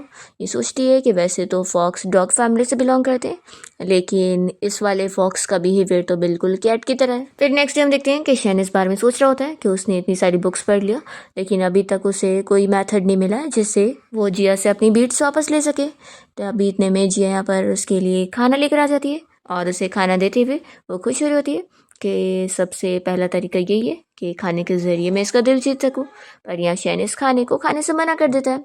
तो जिया फिर सोचती है कि अब मेरे पास दूसरा ज़रिया है कि मुझे इसकी तारीफ़ करके इसे कंफर्ट करना होगा। वो उसे कहने लगती है कि तुम बहुत ही ज़्यादा हैंडसम लग रहे हो और ये वाइट शर्ट तुम पे बहुत सूट कर रहा है। पर इतनी सारी तारीफ़ें सुनने के बाद भी शैन तो बस इसे गुस्से में देख रहा होता है। जिया सोचती है कि अब मुझे थर्ड ट्रिक यूज़ करनी पड़ेगी, इसे कैट की तरह मनाना होगा। फिर वो उसके ऊपर बैठ जाती है और उसके फेस को ऐसे पकड़कर उसे कैट की तरह खुश करने की कोशिश कर रही होती है। तब यहाँ पर ऐसा करने की वजह से शैन के कान और उसके टेल्स बाहर आने लगते हैं। तो फिर ये उसके टेल्स को भी पकड़ के सहला रही होती है और सोचती है कि अब वो पक्का खुश हो रहा होगा और वो मान जाएगा। तभी अचानक से असिस्टेंट यहाँ पर आ जाता है और वो ये देखकर शॉक रह जाता है कि आखिर उसने ये क्या देख लिया। तभी इतने में शैन मैजिक से डोर को बंद कर देता है और असिस्टेंट फिर बाहर ही रह जाता है और सोचता है कि ये आखिर क्या चल रहा है। ये लड़की तो मेरे मास्टर को सेड्यूस करने के पीछे पड़ गई है, ऐसे कैसे वो उनके टेल को हाथ लगा सकती है, ये तो उनका ट्रिगर पॉइंट है। अब यहाँ पर जिया तो करे जा रही होती है कि शैन का यहाँ पर पूरा फॉक्स वाला लुक आ जाता है और उसके आइज भी रेड हो जाते हैं। तो फिर ये डर जाती है और सोचती है कि मैं तो भूल ही गई थी कि कोई कैट थोड़ी ना है, ये तो असल में फॉक्स है। यहाँ पर शैन फिर उसकी क्लोज आ जाता है और वो अपनी आंखें बंद कर लेती है क्योंकि उसे लगता है कि वो उसे किस करने वाला है। शैन कहता है कि तुम्हें क्या लगा था, तुम ये सब जानबूझ के कर रही थी। तो फिर जिया कहती है कि हाँ, मैं मान लेती हूँ कि मैं तुम्हारा हार्ट अपनी तरफ सॉफ्ट करने के लिए सब कर रही थी, लेकिन लगता है तुम बिल्कुल भी मेरे लिए सॉफ्ट हार्टेड नहीं हुए। शैन फिर कुछ नहीं कह रहा होता है और वो अपना बुक पढ़ने में लग जाता है। तो जिया कहती है कि सच में मैं जा रही हूँ ऐसे, पर वो फिर भी नहीं ध्यान दे रहा होता है। तो ये उसकी बुक रख देती है और कहती है कि तुम कितने कोल्ड हार्ट हो। ऐसे बोलकर जा रही होती है कि शैन उसे पूछ लेता है कि बताओ तुम्हें क्या चाहिए। तो जिया खुश होकर फिर उसे बताती है कि मैं जीना चाहती हूँ। शैन मान जाता है कि ठीक है, तुम्हें ज़रूर कुछ काम करना होगा ना, ताकि मरने से पहले तुम्हें रिग्रेट ना हो। तो ठीक है, जाओ और जल्दी आ जाना। तो फिर जिया कहती है कि ठीक है, मैं जा रही हूँ और फिक्र मत करो, मैं कहीं भागूंगी नहीं। ऐसा बोल के वो चली जाती है। इतने में शैन की टेल यहाँ पर फिर से बाहर आ जाती है, पर जैसी जिया वापस आती है तो वो अपनी टेल को ग्रैब कर देता है। जिया उसे कहती है कि असल में मुझे एक और चीज़ तुमसे मांगनी थी, क्योंकि यहाँ से जाने के लिए मेरे पास कुछ भी चीज़ नहीं है और कंपनी इतनी दूर है, तो क्यों ना तुम मेरे लिए कार का इंतज़ाम कर दो, मुझे फरारी भी चलेगी। शेन कहता है कि लगता है तुम अपनी लक को कुछ ज़्यादा आजमा रही हो। वो उससे गुस्से में देखता है। तो जिया सोचती है कि इससे बेहतर है कि मैं यहाँ से भाग लेती हूँ। उसके यहाँ से जाते ही शेन यहाँ पर उसका लाया खाना देखकर अपने असिस्टेंट को बुलाकर उसे ऑर्डर देता है कि जाओ उसके लिए कार का इंतज़ाम करो। तो असिस्टेंट शॉक हो जाता है कि मास्टर आप ये क्या बोल रहे हैं, आपको तो मुझे उसे मारने का ऑर्डर देना चाहिए था, तो आप मुझे उसके लिए कार लाने के लिए बोल रहे हैं। शेन कहता है कि उसे चाहिए ना, इसलिए मैं उसे दे रहा हूँ। तो फिर असिस्टेंट कहता है कि फिर मास्टर मुझे भी चाहिए। शेन फिर उसे गुस्से में देखता है। तो फिर ये असिस्टेंट बेचारा डर के भाग जाता है और फिर ये बेचारा तो बाहर आके रो रहा होता है कि मैं मास्टर के साथ 300 ईयर्स रहा हूँ, पर उन्हें मेरी कोई परवाह नहीं है। इसके बाद फिर वो जिया के लिए बहुत सारी महंगी महंगी कार्स का इंतजाम कर देता है। तो जिया शॉक रह जाती है कि इतनी सारी कार्स। असिस्टेंट गुस्से में कहता है कि तुम बस अपने लिए एक चूज़ कर लो। फिर जिया यहाँ पर एक अच्छी सी कार चूज़ कर लेती है और उसे कह देती है कि अब तुम मेरे साथ कल कंपनी चलोगी। और वो अपने अंकल के बारे में सोचती है कि कल वो उसे अपनी कंपनी से बाहर निकलवाएगी। फिर नेक्स्ट डे जिया इस लग्जरी कार को ड्राइव करते हुए बहुत ही खुश हो रही होती है और कंपनी जाने के लिए निकलती है। तभी इतने में रास्ते में एक कार इसके सामने आके रुकती है और उसमें से उसका कजिन बाहर निकलता है। तो जिया उसे देखकर कहती है कि जो तुम तो अब्रॉड चले गए थे ना, तो आखिर तुम कब वापस आ गए। फ्लैशबैक में हमें दिखाते हैं कि इसे असल में जिया के अंकल यानी कि इसके डैड ने ऑर्डर दिया होता है कि अब तुम्हारी सिस्टर तो जेल में, तो अब तुम्हें ही हमारी हेल्प करनी होगी और तुम्हें जाकर उस जिया को रोकना होगा ताकि वो कंपनी ना आ पाए, नहीं तो फिर हम लोग उसकी कंपनी उसे छीन ही नहीं पाएंगे। तो ये कहता है कि डैड, फिक्र मत करो, ये काम मैं कर लूँगा। फिर फ्लैशबैक खत्म होता है और जिया का कजिन उसके सामने चाकू लेकर आगे बढ़ रहा होता है। तो फिर वो डर जाती है और कहती है कि यहाँ पर कैमराज लगे हुए, तो क्या तुम्हें बिल्कुल भी डर नहीं है। तो कजिन कहता है कि बिल्कुल नहीं, और वो चाकू लेकर ऐसे आ रहा होता है जिसे उसे मारने वाला है, पर यहाँ पर वो बस उसके कार के टायर पर मारता है और उसे पंक्चर कर देता है। जिया कहती है कि क्या बस इतना ही, मुझे लगा था कि तुम मुझे मारने वाले हो। तो कजिन कहता है कि मैं इतना भी पागल नहीं हूँ, मैं सब कुछ लॉ के हिसाब से करता हूँ, और वैसे भी डैड ने मुझे बस यहाँ पर तुम्हें कंपनी जाने से रोकने भेजा है, तो अब जब तक मैं यहाँ पर हूँ मैं तुम्हें कंपनी नहीं जाने दूंगा। इसलिए कजिन अब तुम्हारे पास दो ऑप्शन है, या तो तुम यहीं पर ही रहो या तो फिर मेरे साथ मॉल में आइसक्रीम खाने चलो। जिया कहती है कि मैं बताती हूँ कि मैं क्या करना चाहती हूँ, और वो उसके मुंह पे पंच मारती है और उसकी कार में बैठकर यहाँ से जाने के लिए निकल जाती है। और ये कजिन बस चिल्लाता रह जाता है, पर बीच रास्ते में कार का ऑयल खत्म हो जाता है और जिया यहीं पर ही फंस जाती है। दूसरी ओर हम देखते हैं कि शैन और उसका असिस्टेंट यहाँ साथ में टीवी में न्यूज़ देख रहे होते हैं जिसमें इसी बारे में बताया जा रहा होता है कि जिया की फैमिली की जो कंपनी है उसकी कितनी बड़ी मीटिंग होने वाली है। तो असिस्टेंट यहाँ पर शेन से इसी बारे में बात कर रहा होता है कि जिया की फैमिली वाले कितने ज़्यादा ख़राब है। तो शेन कहता है कि तुम्हें उसकी बहुत फिक्र है। तो असिस्टेंट डर जाता है कि मास्टर तो बहुत ही गुस्सा हो रहा है। वो कहता है कि मुझे कुछ काम है और वो भाग लेता है। फिर शेन यहाँ सोच रहा होता है कि पता नहीं कि तुम अकेले हैंडल कर भी पाओगी कि नहीं। वो तुरंत ही अपने मैजिक से यहाँ पर मिरर में देखने लग जाता है। तो फिर उसे इस बारे में पता लग जाता है कि जिया की कार बीच रास्ते में फंस गई है। तो फिर शैन अपना मैजिक करता है और जिया की कार फिर तेज़ी में चलने लग जाती है। तो वो तो डर के मारे ज़ोर से चिल्ला रही होती है। यहाँ पर फिर उसकी कार डायरेक्ट उसके कंपनी के सामने रुकती है और जिया सोचती है कि ये क्या था। फिर वो समझ जाती है कि लगता है शैन ने मेरी हेल्प किया है। फिर वो उसे थैंक यू कहने लग जाती है। यहाँ पर फिर शैन भी बहुत ही खुश होता है और उस मैजिक मिरर को बंद कर देता है। फिर जैसे ही जिया कार से बाहर निकलती है तो यहाँ पर असिस्टेंट उसे पिक करने पहुंच जाता है और उसे बताता है कि जो भी डॉक्यूमेंट उसे तैयार करने बोली थी वो सब अब रेडी है। तो जिया उसे कहती है कि उसने बहुत ही अच्छा काम किया और उसे अभी डबल बोनस मिलेगा। और फिर वो मीटिंग के लिए जल्दी से अपने कंपनी के अंदर जाती है। यहाँ पर शेयर होल्डर मीटिंग में उसका इंतज़ार करते करते परेशान हो जाते हैं और अंकल फिर टाइम देखते हुए आकर मेन सीट पे बैठ जाता है और कहता है कि सच में वो जिया इस चेयर वुमेन की पोजीशन संभालने लायक है नहीं, तो हमें उसे इस पोजीशन से हटा देना चाहिए। तभी इतने में जिया यहाँ पर पहुँच जाती है और कहती है कि अंकल आप किससे हटाने की बात कर रहे हैं। तो अंकल शॉक हो जाता है कि मेरे बेटे ने इसे रुक नहीं पाया। फिर इतने में से जो की कॉल आ जाती है और वो कॉल पर कहने लगता है कि डैड वो जिया भाग गई। तो फिर अंकल चिल्लाता है कि तुम किसी काम के नहीं हो, वो यहाँ कंपनी तक पहुँच चुकी है। जिया का अंकल तो यहाँ पर उसे कहने लग जाता है कि तुम इस पोजीशन के बिल्कुल लायक नहीं हो और तुम्हारे अंदर कोई क्वालिटी है नहीं। तो यहाँ सभी को बता रहा होता है कि वो फाइनेंस स्टूडेंट है लेकिन वो डिपार्टमेंट में लास्ट आती है और जब वो उसके ग्रेड्स ही अच्छे नहीं है तो वो क्या ही कंपनी संभाल पाएगी। तो फिर सारे के सारे शेयर होल्डर जिया के अगेंस्ट हो जाते हैं और कहते हैं कि फिर हम यहाँ पर अपना टाइम नहीं वेस्ट करना चाहते हैं और वो लोग उठने लगते हैं। तभी इतने में जिया सभी को अपना प्रोजेक्ट प्रपोजल दिखाने लगती है और वो पूरे प्लान को अच्छे से डिटेल में समझाती है और बताती है कि ये प्रोजेक्ट प्लान उसने खुद बनाई है। तो फिर सारे इम्प्रेस हो जाते हैं और वो लोग मान लेते हैं कि ये तो कितनी ज़्यादा टैलेंटेड है और इस प्रोजेक्ट प्लान से तो कंपनी को बहुत ही फ़ायदा होगा। फिर अंकल तो यहाँ पर जिया के ऊपर इल्ज़ाम लगा रहे होते हैं कि उसे तो कुछ आता नहीं है, तो ऐसे कैसे वो इतना परफेक्ट प्रोजेक्ट प्लान बना लेगी। फ्लैशबैक में हमें दिखाते हैं कि जब असिस्टेंट ने उसे सारी इन्फॉर्मेशन सेंड कर दिया था तो फिर वो अपना काम पर लग गई थी और उसने प्रोजेक्ट प्लान खुद ही बनाई है। फिर वो कहती है कि मुझे सिर्फ इतना ही नहीं बल्कि और भी कुछ पता है। फिर वो तुरंत ही लिन शाओ को बाकी डॉक्यूमेंट्स निकालने बोलती है और वो सारे शेयर होल्डर्स को बांट देता है और जिया सभी को बता रही होती है कि ये सब देखकर अब आप लोग को पता लग जाएगा कि कैसे मेरे अंकल ने जनरल मैनेजर की पोजीशन संभालते हुए जो कंपनी में डिसीजन लिए उसकी वजह से कंपनी को कितना ज़्यादा नुकसान हुआ। अंकल शॉक हो जाता है और चिल्लाने लगता है कि तुम्हें तो फाइनेंशियल स्टेटमेंट भी पढ़ने नहीं आता, तो आखिर तुम्हें ये सब पता कैसे लगा। जिया मन में सोच रही होती है कि असल में इसे इसकी बेटी ने फूल बनाई थी। जब उसके एग्जाम्स अच्छे नहीं आए थे तो उसने मेरे पेपर को एक्सचेंज कर ली थी। जिया तुरंत ही अनाउंस कर देती है कि अब आप इस कंपनी में जनरल मैनेजर की पोजीशन संभालने लायक हो नहीं और वो गार्ड को बुलाती है अपने अंकल को यहाँ से बाहर निकलवाने के लिए। उसका अंकल तो चिल्लाते रह जाता है कि मैंने इस कंपनी के लिए इतने साल काम किया हूँ, ऐसे कैसे तुम मुझे निकाल सकती हो। पर यहाँ पर उसकी बात कोई नहीं सुनता और गार्ड्स उसे पकड़ के लेकर जाते हैं। फिर यहाँ बाकी शेयर होल्डर तो जिया से डर चुके होते हैं और जिया उनसे कहती है कि अब मुझे यकीन है कि आप लोग को अब मुझ पर ट्रस्ट हो ही गया होगा और आप लोग मुझे सपोर्ट करेंगे। तो फिर वो लोग तो उसे सपोर्ट करने के लिए तुरंत ही मान जाते हैं। फिर जिया मीटिंग क्लोज करती है और सारे शेयर होल्डर जैसे यहाँ से चले जाते हैं। तो सोचती है कि अब ये मैटर तो मैंने हैंडल कर ली हूँ, तो अब नेक्स्ट काम है घर पे उस फॉक्स को संभालने का। वो सोचती है कि वैसे इस बार उसने मेरी इतनी बड़ी हेल्प की है तो उसे थैंक यू बोलना तो बनता ही है और इस अपॉर्चुनिटी का यूज़ करते हुए मैं शायद अब इसके और क्लोज हो सकूँगी और उसे खुश कर सकूँगी। और फिर अगर वो खुश हो जाएगा तो मुझे और कुछ दिन जीने तो दे ही देगा। लेकिन फिर वो सोचती है कि मैं करूँ क्या। तभी उसे एक आइडिया आता है। दूसरी ओर शैन अपने असिस्टेंट से इस बारे में पूछ रहा होता है कि आखिर जिया को यहाँ पर आने में इतना लेट क्यों हो रहा है। तो फिर असिस्टेंट कहता है कि बॉस ये सवाल आपने मुझसे 3 बार पूछ चुके हो। अरे वो आखिर काम के लिए गई है तो उन्हें ज़रूर आने में लेट तो हो गई। फिर इतने में जिया घर पहुंच जाती है और वो जैसे इन दोनों को देखती है तो कहती है कि अच्छा तो तुम दोनों यहाँ पर हो। फिर उसे देखकर शैन तो खुश हो जाता है और फिर वो जिया से कहता है कि तुम तो कितनी जल्दी आ गई। असिस्टेंट सोचता है कि अच्छा अभी थोड़ी देर पहले मुझे कंप्लेन कर रहे थे कि कितना लेट हो रही है और आप कुछ और ही बोल रहे हैं। सच में मास्टर के तो 2 फेस हैं। जिया शैन से कहती है कि आज तो तुमने मेरी इतनी बड़ी हेल्प करो कि मैं तुम्हें थैंक यू कहने के लिए प्रीपे करना चाहती हूँ और मैंने सोच लिया कि इसलिए मैं तुम्हें बहुत सारी हैप्पीनेस देना चाहती हूँ।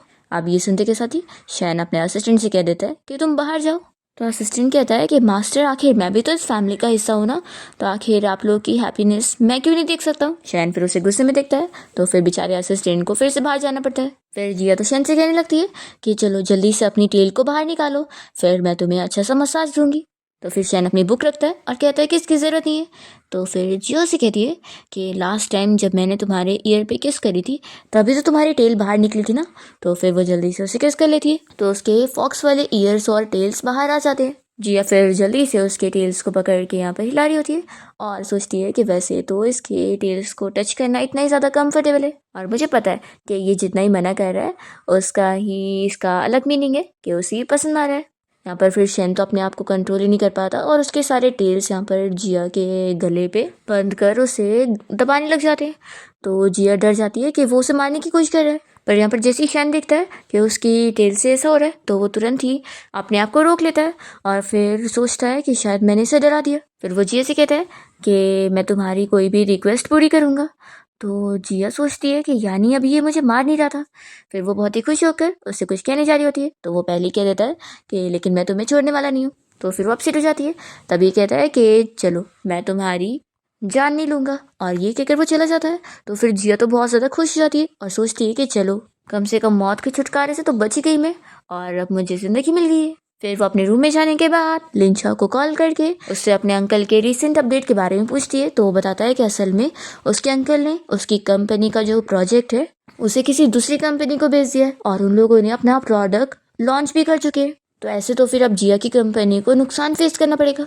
जिया फिर इस बारे में सोचने लगती है कि आखिर उसके अंकल के हाथ कंपनी के प्रोजेक्ट की डिटेल्स नहीं लग सकती है, तो ज़रूर कंपनी में कोई और भी है जो कि सीक्रेट्स को लीक कर रहा है। फिर वो ऑर्डर देती है कि उस कंपनी को अपना प्रोजेक्ट लॉन्च करने दो। अब मुझे एक अच्छा मौका मिल गया है अपने अंकल को एक और नया गिफ्ट देने का। फिर नेक्स्ट सीन में हम शेन को देखते हैं, उसके पास असिस्टेंट और भी एंशिएंट बुक्स लेकर आता है, जिससे फिर पढ़ने के बाद यहाँ पर शेन को कुछ और इन्फॉर्मेशन पता लगती है कि अब ज़्यादा दिन उसके बीट्स अगर किसी इंसान के पेट में रहेंगे तो फिर उसे बहुत ही ज़्यादा ना झेलने वाला पेन फील होगा। तो इसलिए वो तुरंत ही अपने असिस्टेंट से जिया के बारे में पूछने लगता है कि वो कहाँ पर है। तो असिस्टेंट बताता है कि वो फिर से कहीं बाहर गई है। दूसरी तरफ हम देखते हैं कि जिया वॉक करते हुए जा रही होती है एंड फिर जब वो रोड क्रॉस करने लगती है तभी अचानक से उसे बहुत ज़्यादा ही पेन फील होता है और फिर वो रोड पे गिर जाती है। और इतने में यहाँ पर एक ट्रक आ रही होती है और वो ट्रक वाला ड्राइवर भी यहाँ पे शॉक हो जाता है कि अब वो अचानक से रोकेगा कैसे। यहाँ पर वो ट्रक उसे हिट होने वाली होती है, पर तभी जल्दी से शैन सब कुछ स्टॉप कर देता है और वो जिया को बचाने के लिए पहुँच जाता है। जिया भी उसे देखती ही रह जाती है, पर फिर यहाँ वो बेहोश हो जाती है और फिर शैन तो यहाँ से जिया को उठाकर लेकर चला जाता है। फिर जब वो उसे घर लाता है तो जिया कहती है कि पता नहीं आज क्या हुआ था, अचानक से मेरा बहुत तेज़ पेट दर्द हुआ और तभी फिर मैं कार से हिट होने वाली थी। वो तो अच्छा हो तुमने मुझे बचा लिया। शैन बताता है कि असल में ये सब उस बीट्स की वजह से हो रहा है, क्योंकि ह्यूमन बॉडी फॉक्स क्लैन के बीट्स को अपने अंदर झेल ही नहीं सकती है, क्योंकि इतनी पावर नहीं है। इसलिए मुझे जल्द से जल्द अपने बीट को तुम्हारे अंदर से निकालना होगा, नहीं तो फिर तुम आधे महीने में ही मर जाओगी। तो फिर जिया तो डरने लग जाती है कि मुझे आखिर मरना नहीं है। फिर वो शैन से कहती है कि हमारे पास तो एक और रास्ता है ना, तो चलो उसे इस्तेमाल करते हैं। वो ऐसे बोलकर शैन को अपने क्लोज करती है और कहती है कि हम साथ में कल्टीवेशन करते हैं। और फिर वो जैसे यहाँ पर शैन को किस करने वाली होती है तो वो जल्दी से दूर हो जाता है और कहता है कि फालतू हरकत करना बंद करो। तो जिया चिल्लाती है कि मैं कोई फालतू हरकत नहीं कर रही हूँ, आखिर मैं कोई अगली भी नहीं हूँ, तो आखिर तुम मुझे देखती क्यों नहीं हो। शैन कहता है कि इसका तुम्हारे अपीयरेंस से कोई लेना देना नहीं है। तो जिया फिर यहाँ पर अपना कोट उतार देती है और कहती है कि मुझे देखो तो।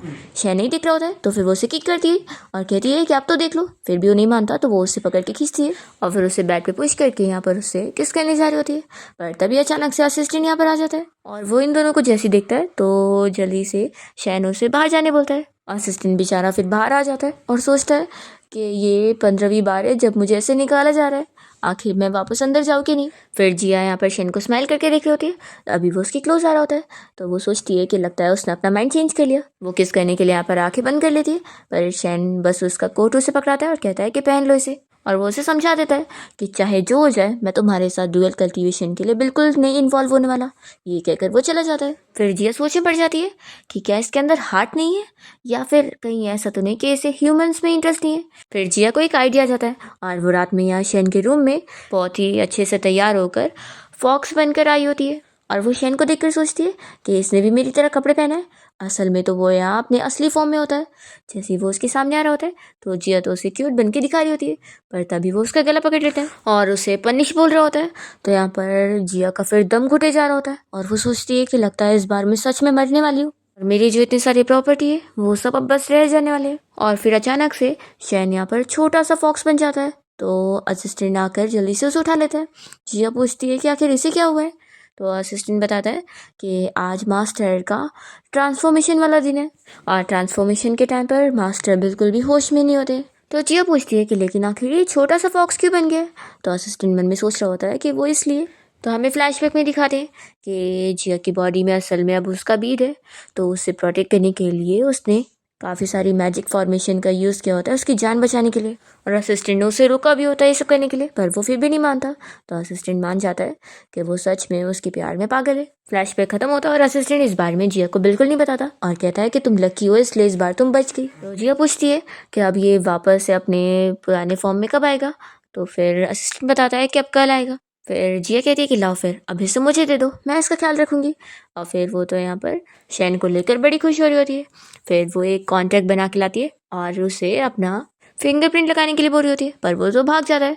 फिर ये उसे काफ़ी बनाने के पीछे पड़ी होती है तो भी वो नहीं मानता। असिस्टेंट कहता है कि ये सब का कोई फ़ायदा नहीं है क्योंकि अभी मेरे मास्टर बिल्कुल भी खुद होश में नहीं है, उन्हें खुद नहीं पता होगा कि उनके साथ हो क्या रहा है और वो कौन है। पर जिया हार नहीं मानती है और वो बार बार कॉन्ट्रैक्ट लेकर उसके फिंगरप्रिंट यहाँ पर लगाने के पीछे पड़ी होती है और इतने में उसे चोट लग जाती है। तो यहाँ पर फिर वो दर्द में होती है। तभी इतने में शहना कर जल्दी से उसके इस चोट को ठीक कर देता है। तो वो सोचती है कि पहले भी उसने कैसे उसकी चोट ठीक किया और अभी भी। और फिर वो रियलाइज़ करती है कि मैं उससे ऐसा कॉन्ट्रैक्ट साइन करवाने वाली थी जबकि वो होश में भी नहीं है। फिर वो रात में उसे अपने साथ लेकर जाती है और उसे टाई से अच्छे से बांधते हुए कहती है कि आज तुम मेरे साथ ही सोगे। फिर मॉर्निंग में हम देखते हैं कि शैन अपने असली फॉर्म में आ चुका होता है और यहाँ पर वो जिया को सोते हुए देख रहा होता है। जैसी वो जागती है तो उसे देखकर खुश होती है और फिर वो अपने हाथ यहाँ पर खोलने जा रहा होता है। तो जिया कहती है कि रुको। तो शैन कहता है कि इस चीज़ से तुम मुझे ऐसे नहीं रोक सकती हो। तो फिर वो जल्दी से उसके क्लोज आती है और उसे सेड्यूस करने की कोशिश करती है और कहती है कि हम लोग साथ में कल्टीवेशन करते हैं।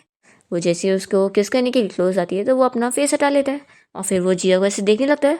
तो फिर वो डर जाती है और सोचती है कि कहीं ये वापस से अनकॉन्शियस तो नहीं हो जाएगा ना और मुझे मारने की कोशिश करेगा।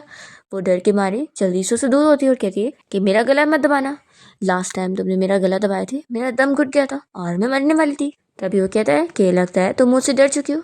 तो जिया सोचती है कि अभी उसने ठीक से बोला यानी कि वो अनकॉन्शियस नहीं है। शैन उसे समझाने लगता है कि हर महीने की 15 तारीख को मुझसे दूर रहना और मेरे पास भी मत आना। जिया उसे कहती है कि मैं बस तुम्हारे साथ कल्टीवेशन करना चाहती हूँ। शैन कहता है कि मैंने तुम्हें कितनी बार समझाया हूँ।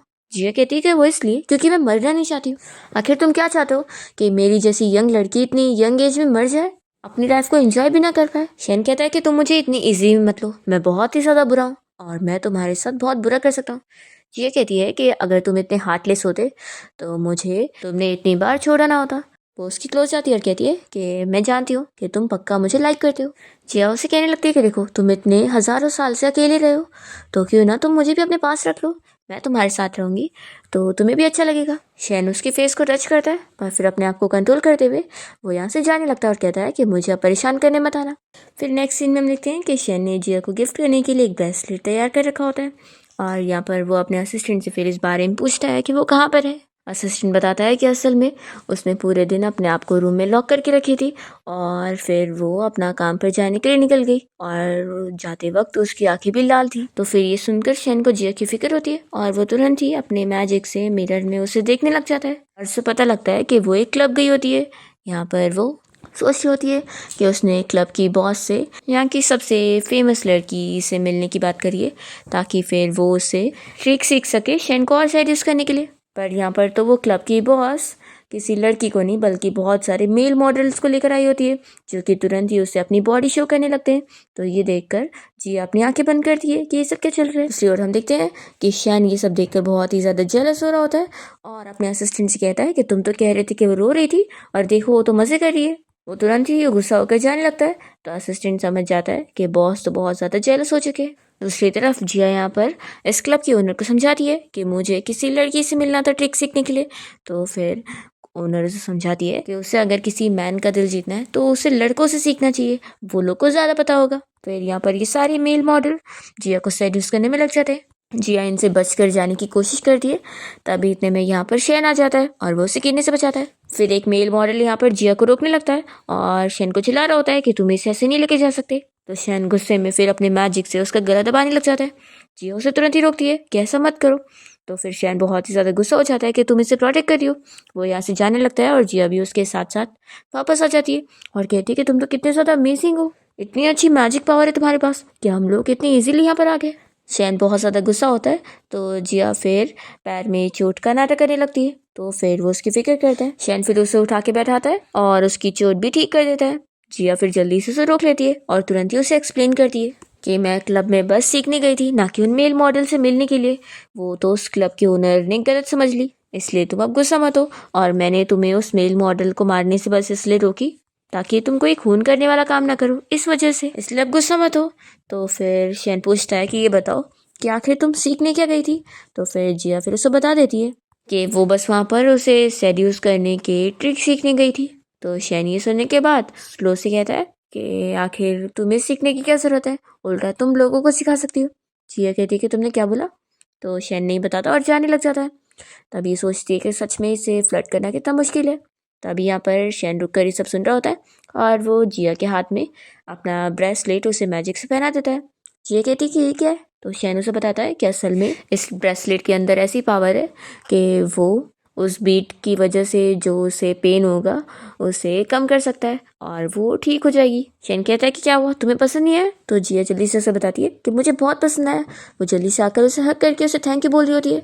फिर शेन भी उसे हक करने जा ही रहा होता है, तभी वो जल्दी से दूर हो जाती है और कहती है कि सॉरी, अब से मैं तुम्हें ऐसे हक भी नहीं करूँगी और तुमसे दूर रहूँगी। तो फिर वो कहता है कि पहले तो तुम ऐसा नहीं करती थी। जिया कहती है कि मैं तो बस अपने आप को बचाने के लिए ऐसा कर रही थी और तुम्हें तो ये सब पसंद नहीं था ना, तो ठीक है, अब से मैं तुम्हें बिल्कुल परेशान नहीं करूँगी और तुम्हारे हार्ट को कोई तकलीफ नहीं होने दूंगी। ऐसा बोलकर वो जारी होती है। शैन बेचारा कहना चाह रहा होता है कि वो ऐसा नहीं चाहता है और जिया तो बस सोच रही होती है कि अब उसे जाकर अपने अंकल को सबक सिखाना है।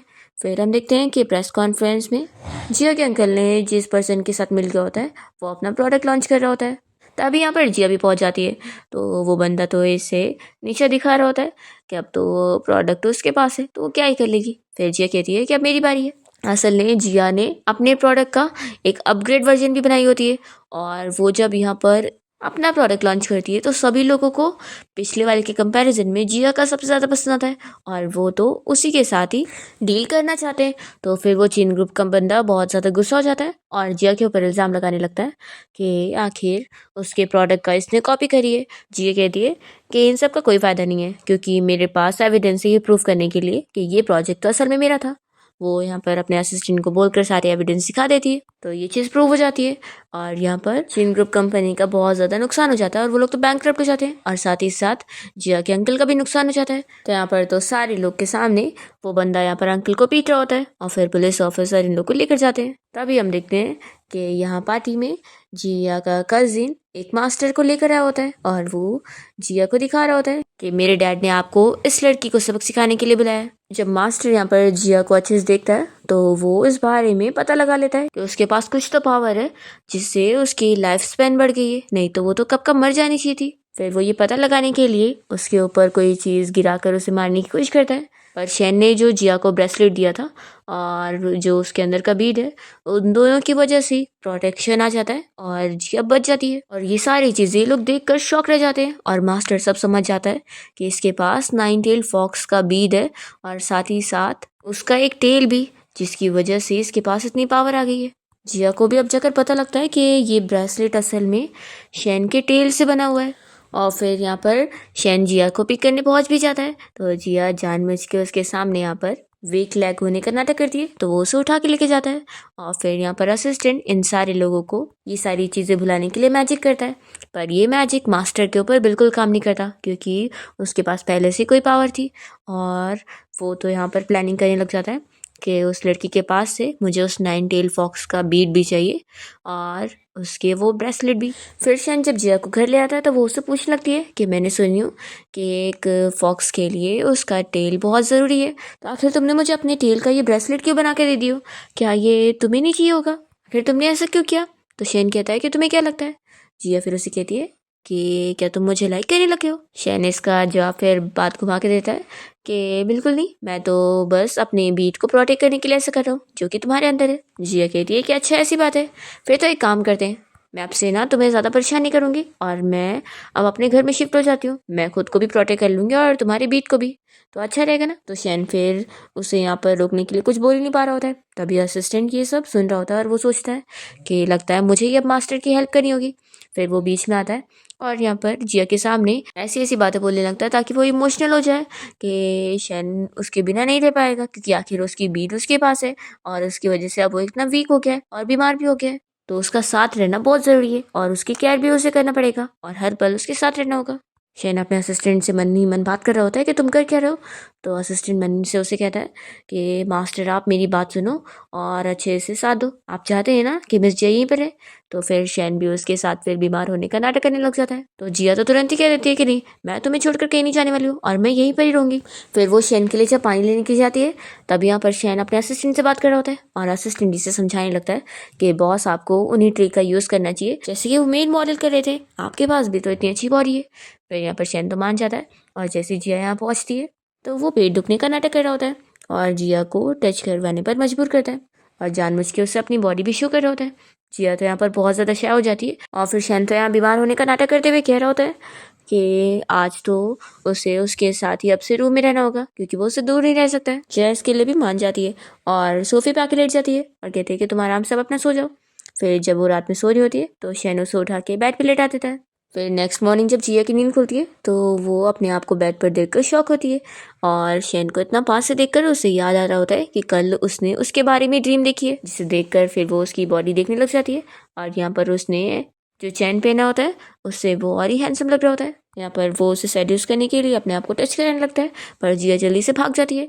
फिर शैन सोचता है कि सच में उसका असिस्टेंट को ही काम करनी है, उसकी ये वाली ट्रिक भी वेस्ट गई। असल में उसने ही इसे चैन ला के दिया था और बताया था कि जैसे मेल मॉडल करते हैं वैसे उसे भी करना होगा। फिर इसके बाद जिया तो यहाँ अपने रूम में आ जाती है और वह अपने आप को शांत करने लगती है और समझाती है कि आखिर उसने मुझे कितनी बार मारने की कोशिश की है, तो आखिर मैं उसे कैसे लाइक कर सकती हूँ। फिर जिया को उसके अंकल की कॉल आती है और वो उसे अपने घर पे बात करने के लिए बुला रहे होते हैं। तो जिया मान जाती है और जब वो यहाँ डिनर पे अपने अंकल के घर पहुँचती है तो वो लोग पहले उसे पीने के लिए पानी देते हैं। असल में ये अंकल मास्टर के साथ मिले होते हैं और मास्टर ने इन्हें मैजिक करके एक पानी में कोई चीज़ मिला दिया होता है और कहता है कि अगर ये वो पी लेगी तो फिर वो वेजिटेटिव स्टेट में चली जाएगी। फिर जिया यहाँ पर जैसे ही इस पानी को पीने का नाटक करने वाली होती है इतने में कज़िन आ जाता है और जिया उसे ये पानी पीने को दे देती है। तो जल्दी से जिया की आंटी अपने बेटे से ये पानी ले लेती है और कहती है कि तुम इसे नहीं पी सकते। तो जिया कहती है कि अच्छा तो आप लोगों ने इसमें कुछ मिलाया हुआ है। तो फिर अंकल मान लेते हैं कि अब तुम्हें पता ही लग गया है तो अब ये पानी तुम फोर्सली पियोगी। जिया कहती है कि वैसे भी आप मुझे मारने वाले हो तो कम से कम आप मुझे ये तो बता दो कि क्या मेरे पेरेंट्स को आपने मारा है। तो फिर अंकल कहते हैं हाँ वैसे भी तुम अब मरने वाली हो तो चलो मैं तुम्हें सब बताता हूँ कि मैंने तुम्हारे पेरेंट्स को कैसे मारा था। वो सब उसे कहानी सुना देते हैं। तो जिया कहती है कि अब आप इंतज़ार करो, अब आप जेल जाओगे। फिर इतने में लिंशा यहाँ पर पुलिस को लेकर आ जाता है इस अंकल को अरेस्ट करवाने के लिए। तो अंकल कहते हैं कि तुमने पुलिस को बुलाई थी। फिर वो कहते हैं कि वैसे तुम्हारे पास कोई एविडेंस नहीं है। तो जिया यहाँ पर रिकॉर्डर दिखाती है और कहती है कि आपकी सारी बातें अब रिकॉर्ड हो चुकी है। फिर अंकल चिल्लाने लगता है कि तुमने मुझे कितने चालाकी से फंसाई हो और फिर यहाँ पर पुलिस ऑफिसर इस अंकल की पूरी फैमिली को अरेस्ट करके लेके जाते हैं। फिर जिया यहाँ से बाहर निकलती है और सोचती है कि अब इस अंकल से तो मैं निपट चुकी हूँ। तभी इतने में यहाँ पर वही मास्टर आ जाता है जिया को मारने के लिए और उसके अंदर से वो बीट लेने के लिए। वो यहाँ पर अपने मैजिक फॉर्मेशन का यूज़ करता है पर वो सब जिया के ऊपर कुछ काम नहीं करते और जिया की बीट खुद ही उसे प्रोटेक्ट करी होती है। पर फिर वो मास्टर अच्छा वाला मैजिक करने लग जाता है जिया को मारने के लिए। तभी यहाँ पर शेन पहुंच जाता है और वो अपने मैजिक पावर से इस मास्टर को हरा देता है और जिया को प्रोटेक्ट करके यहाँ पर घर ले आता है। जिया तो बेहोश होती है तो यहाँ पर फिर वो उसे लिटाने के बाद अपना चला जाता है। फिर इसके बाद जिया सपने में उसी जगह पर पहुंच जाती है जहाँ पर वो हमेशा रीबॉर्न हुआ करती थी। उसे यहाँ पर दिखाई दे रहा होता है और अब जाकर उसे पता लगता है कि शैन असल में उसे मारता नहीं था बल्कि उसने तो उसे बचाया था। और वह यहाँ पर अपने असिस्टेंट के साथ बात कर रहा होता है कि ये असल में वही लड़की है जिससे मैंने 10 साल पहले भी बचाया था। जिया जब छोटी थी तो उसे उसके डैड के राइवल ने किडनैप किया था और वो इतनी बड़ी प्रॉब्लम में फंस गई थी तो वहाँ पर भी उससे बचाने वाला कोई और नहीं शैन था। और शैन को ये चीज़ पता होती है कि वही असल में वो लड़की है जिससे उसका लव टेस्ट होने वाला है, और इसलिए ही वो तो उसकी हेल्प करने के लिए वापस से उसे जीने का मौका देता है। और जिया को अब पता लगता है कि उल्टा इसने तो उसे रीबॉर्न करवा कर उसे दोबारा जीने के लिए मौका दिया है। जिया बहुत ज़्यादा खुश होती है और वो नींद से उठते ही तुरंत ही शेन को ढूंढने जाती है, और यहाँ शेन के रूम में आते ही जल्दी से उसे हक कर लेती है। वो पूछता है कि क्या हुआ, तो जिया उसे कहती है कि मुझे तुम्हें किस करना है, लेकिन अगर तुम इस बार दूर हुए ना तो फिर मैं तुम्हें कभी किस नहीं करूँगी। यहाँ पर फिर शेन भी अब अपने आप को कंट्रोल करने के लिए रोक देता है और जिया को किस कर रहा होता है। फिर दोनों ही नाइट स्पेंड करते हैं। नेक्स्ट मॉर्निंग हम देखते हैं कि जिया को पता लगता है कि वो बीड अभी भी उसके पास है, तो वो इस बारे में उससे पूछ रही होती है। शैन तो मन में सोच रहा होता है कि ये बीड उसने उसके पास इसलिए रखा है ताकि वो उससे प्रोटेक्ट करता रहे। वो उसे बताता है कि ये उसकी सेफ्टी के लिए। फिर हम देखते हैं कि वो मास्टर फिर से यहाँ पर जिया को मारने के लिए आता है, तो शैन अपनी सारी पावर को यूज़ करने में लग जाता है यहाँ पर जिया को बचाने के लिए, क्योंकि उसे पता होता है कि क्योंकि वो टेस्ट में फेल हो चुका है इसलिए उसकी सोल अब ख़त्म हो जाएगी। वो जिया को बचाने के बाद यहाँ पर खुद भी गायब हो जाता है। जिया तो उसके लिए रोने लग जाती है क्योंकि अब जाकर उसे ये सब पता लग रहा है। असिस्टेंट छुप कर ये सब देख रहा होता है क्योंकि शैन ने उसे ऑर्डर दिया था, और शैन उसे ये भी कहकर जाता है कि उसके जाने के बाद उसे जिया को प्रोटेक्ट करना होगा। और फिर शैन तो यहाँ पर जाते हुए एक छोटा सा फॉक्स बन जाता है और जिया को वो सब कुछ भुला कर चला जाता है। पहले तो वो रो रही थी, लेकिन अचानक से वो सब भूलने के बाद सोच रही होती है कि मैं ये कहाँ पर हूँ। वो शेन को उठा लेती है और सोचती है कि ये छोटा सा फॉक्स, चलो मैं इसे लेके चलती हूँ, मैं इसे पाल लूँगी। फिर ऐसे ही कुछ टाइम बीत जाता है और जिया की कंपनी अब बहुत फेमस हो चुकी होती है। ये वो यहाँ प्रेस कॉन्फ्रेंस में अपना कोई प्रोडक्ट लॉन्च कर रही होती है, तभी कोई लड़का उससे प्रपोज करने आ जाता है। पर इतने में यहाँ पर शैन उसके ऊपर कोई मैजिक करता है, तो वो उल्टी पुल्टी लाइन बोलता है और अपनी बेइज्जती करा लेता है। फिर जिया समझ जाती है और कहती है कि फॉक्स ये ज़रूर तुम्हारा कमाल है ना। तो फिर शैन तो भागने लग जाता है। जिया उसके पीछे जाती है तो वो उसे अपने साथ अपने घर पे ले आता है। जिया सोचती है कि ये कौन सी जगह, तभी उसे पुरानी सारी चीज़ें याद आ जाती है और उसे शैन भी याद आ जाता है, तो फिर वो रोने लग जाती है। और इतने में शैन फिर उसे पीछे नजर आता है। वो उसके पास आती है और खुश होकर कहने लगती है कि तुम वापस आ गए। वो उसे हक करके यहाँ रोई रही होती है और फिर जैसे ही किस करने वाली होती है तभी इतने में असिस्टेंट आ जाता है और वो शैन को देखकर खुश हो रहा होता है कि मास्टर आखिर आप आ ही गए। फिर वो कहता है कि सॉरी, शायद मैं गलत टाइम पर आ गया, आप लोग अपना कंटिन्यू रखो, मैं बाद में आके खुश हो लूँगा। ऐसा बोल के वो चला जाता है और फिर जिया शैन को टच करके यहाँ पर पूछने लगती है कि तुम सच में आ गए हो, तुम पूरे सेफ हो ना। तो शैन बताता है कि हाँ, वो इतने टाइम से कल्टीवेशन भी लगा था और अब वो हमेशा उसके साथ ही रहेगा। और फिर दोनों यहाँ पर किस करते हैं। इसके साथ इस ड्रामा की हैप्पी एंडिंग हो जाती है।